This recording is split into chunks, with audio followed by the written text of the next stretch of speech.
Hi, welcome back. Today we are building Elphaba and Glinda as, well, we're building them. They are buildable dolls. So we've already done this new format, these buildable dolls. I don't know quite what to build them. To call them. They are buildable dolls. But we've built Wednesday, and today we have got the wicked versions. So we've got Elphaba and Glinda. We've got some big accessories. Well, they're not big, but they're sized for these buildable dolls. I want a catchphrase for them, but I refuse to call them. They're not maxi dolls or anything like that. That's just wrong. So there are 558 pieces in here. It's $100 in Australia. Did I get that wrong? $100? That's and $55 in the US.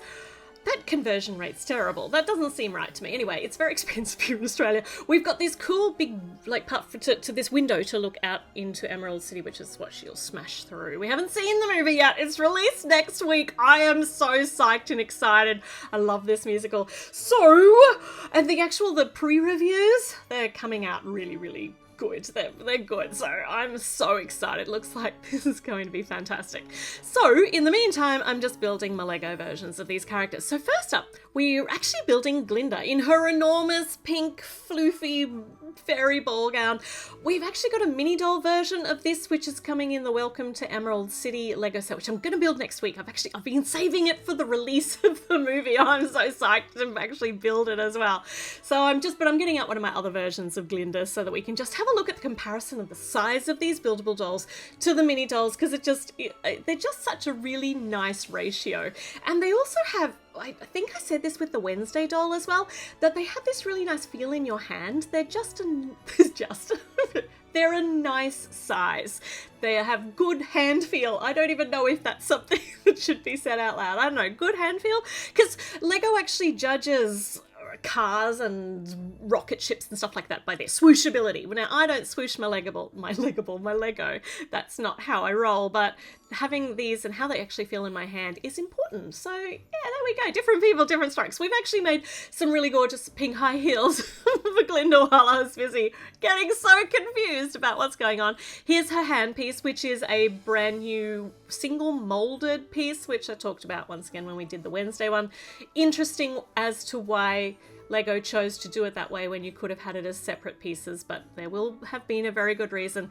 And these buildable dolls are actually surprisingly posable. There's a lot you can't do with them, but it's always good to focus on what you can do. So there's a lot of cool places, cool places? Yeah, you can put these in cool places, yes, but more it was cool poses that you can put them into. So we're building Glinda's head. And I also just realized when we were building, I keep going back to the Wednesday set, but it's kind of the only other comparison we have with these buildable dolls. With the Wednesday set, we built the display part for her first and then the buildable doll, whereas this one we're getting straight into building Glinda. And then I don't know what we're doing next, but yeah, it's really cool that because there are two dolls in this, so maybe that's why we actually get to go straight into building one of the dolls. So we have got her head, we've got the neck joint on, which is the little ball bit, and then these are kind of brickheads-ish style for the head. Oh my gosh, I don't know what I'm saying. It's not really, actually. They're kind of more like Funko Pops like this because they're more humanoid-ish shape, but still square. So we've got this faceplate, which is very cool, which is almost identical to the face print on the mini doll, which is unsurprising, but very cool. So let's put this on her neck joint. There we go. She's looking very, well, a little bit aghast at the fact that she's missing her entire bottom half of her dress. So let's get that built and see how that, actually we're not building that yet. This is actually the back part of her hair. So she's got buildable hair. How many people can say that? Hey, I've got my buildable hair on today, which means you can then build it out into all different styles. That would be fun, actually. I would like some buildable hair. Oh, I've really lost the plot today. Okay, so she's got her hair on. We're up to bag number 2. Now she can get her skirt. So we have got, she's not getting a skirt yet. We've got her crown, her bubble crown. It's actually a printed piece for the top. That's so cool. That's actually really perfect. It sits so beautifully atop her head. Now we're onto her skirt. My goodness, I was obsessed with this skirt and it took us forever to get here. We've got a minute.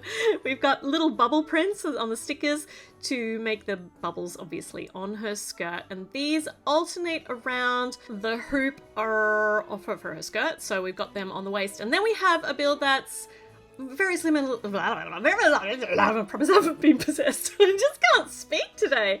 Okay, so yeah, we've got 4 more that are going in the other little spaces, very similar but not quite the same. And then they fit very beautifully into this space, and she has got a ball gown. So we've got Glinda built. Oh, look at her little arms. We can definitely pose her, but before we do that, she's also got some props. She's got accessories. I love this, like buildable doll style accessories. So what does she need? Obviously she comes to university, to Shiz University, with an enormous amount of luggage. So she has got a Glinda designer handbag, which you can pop over her wrist or in a hand, because it's a handbag. That's really cool. That's so cool. Okay, what else do we get? Oh, she needs her wand, her bubble wand. So we've got this, and yeah, okay, that works nicely. That pretty much works, yeah, perfectly as a wand. Oh my gosh. Okay, let's get her to boop little Glinda on the head with her wand. Look at that. And I boop. I knight the small mini doll Glinda. Perfect. All right, now we're up to bag number 3, and we are not getting started on Elphaba. Elphaba has to wait until the stand is built. So all of these dolls have got not just playability in their own isolation in themselves. They've also got a gorgeous displayable stand that you can store them on or display them on when they're not in use. Okay, you put them back. Then you always know where to find them if you've put things back where they belong. I feel like I shout this multiple times a day.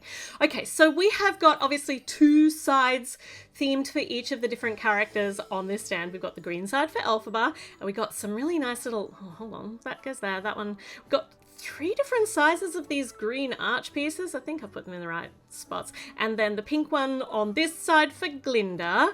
And the little jumper studs are, we can actually pop the back part of their heels in. They display really nicely in there.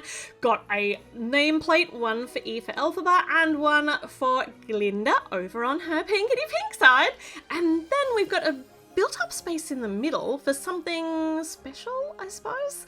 Let's find out. Let's keep building. I knew I'd got those wrong. That's really cool. Okay, so we've got some little swooshes in the back. And that green, actually, if that green were to go through the bottom, it would go out the pink on the other side. Got a bubble, a buildable bubble for Glinda. Oh, that's such a cute little detail. What is this middle bit for though? I love the nice rich dark blue and the gold. And we have actually got fencing with the green bottles. And the green bottle, if you know the story, well, the green potion bottle is important for Elphaba's story. So the fact that they've used a whole heap of these green bottles as fencing, not only do they fit really, really well with the theme and look gorgeous and perfect, and oh my goodness, colour scheme looks so nice. The turquoise looks so good with the gold as well. I've forgotten what to say. I got distracted by the colours. I don't know. It was something about the bottles. They look really good as fencing. Okay, what is this? We've got some little sockety joint things. And this could kind of be like a curtain. Maybe this is the back. This is the backdrop to hold this big circle. And this circle is the frame for that plastic print here, which is the window. Gorgeous way to make the window out into Emerald City. So this is just before Elphaba sings Defying Gravity, because the window's still in one piece.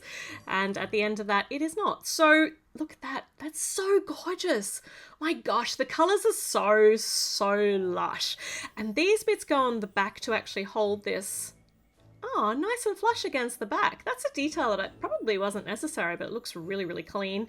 And then we've got these curvy bits with some nice transparent green leaves, which in this case are depicting the broken glass of the window, I'm assuming. Or they're just gorgeous transparent leaves. I think they're the broken glass. So this is going on Elphaba's side over here. That's so good. I feel like I want to kind of angle them. That's really gorgeous. The symbolism that we're able to actually achieve with Lego is amazing. And some pink flowers in all different shades and textures and stuff over here. And I just love how that vibrant coral goes with these pinks. Goes really nicely with red too. I think I have 100% been Stockholm syndromed with the vibrant coral. I just love it now. So that plugs in over on this side. So that's for Glinda's side of the window. Oh, that's so nice. And this is a little stand of some sort. So this goes in the middle here. So we've got a display stand for something important at underneath the big Emerald City window. This is a buildable version of Elphaba's hat. Oh, that's so good. Look at that. It's just the same, kind of, like even with all of the little scrunchy bits at the top. So this can be stored over here on the stick that we built off the side, angled nicely, facing forwards. Oh, everything about this is gorgeous. And this is a buildable version of her potion bottle. So you know how Glinda's got her bubble on one side, this on the other side. That's really cool. That's for Elphaba. Oh my goodness. This is absolutely gorgeous. It's so stunning. So what do we have now? Okay, so we've got a QR code. If I scan this, at the moment it probably still doesn't work. I haven't actually checked at the moment. But last time I did, it didn't work because the movie's not out yet. But it will take us to, I believe, to Defying Gravity. So to the movie version of it. This is the book. Okay, so this is a big book, big spell book, and it goes on the podium.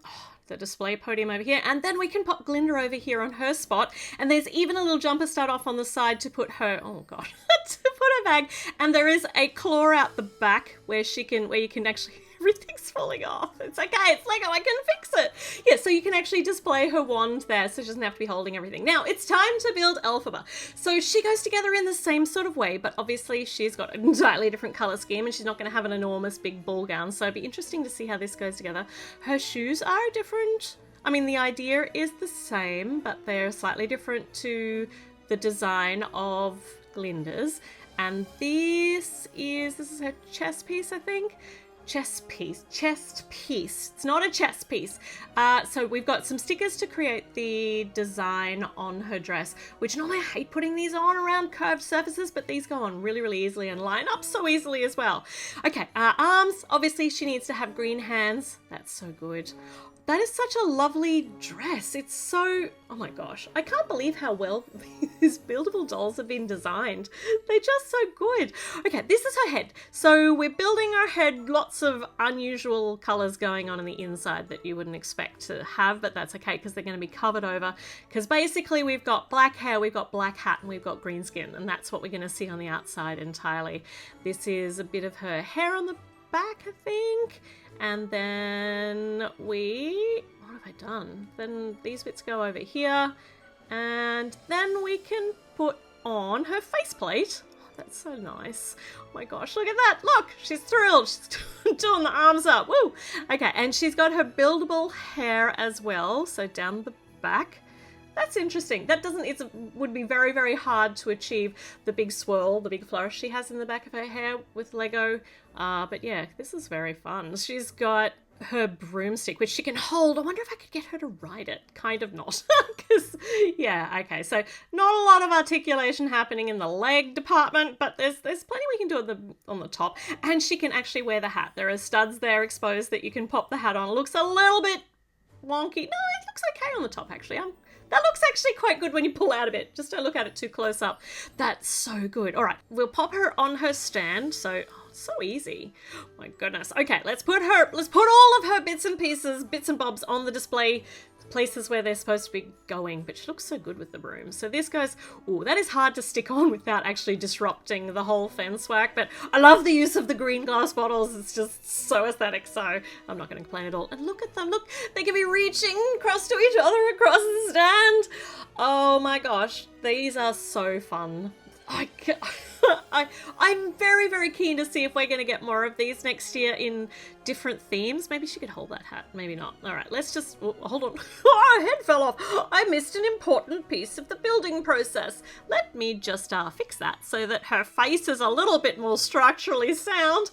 Now we're good. Look at that. Glinda's good. She thought it was a bit magical. Nice. All right. Cute. Look at them. Oh my goodness. All right. I think I'm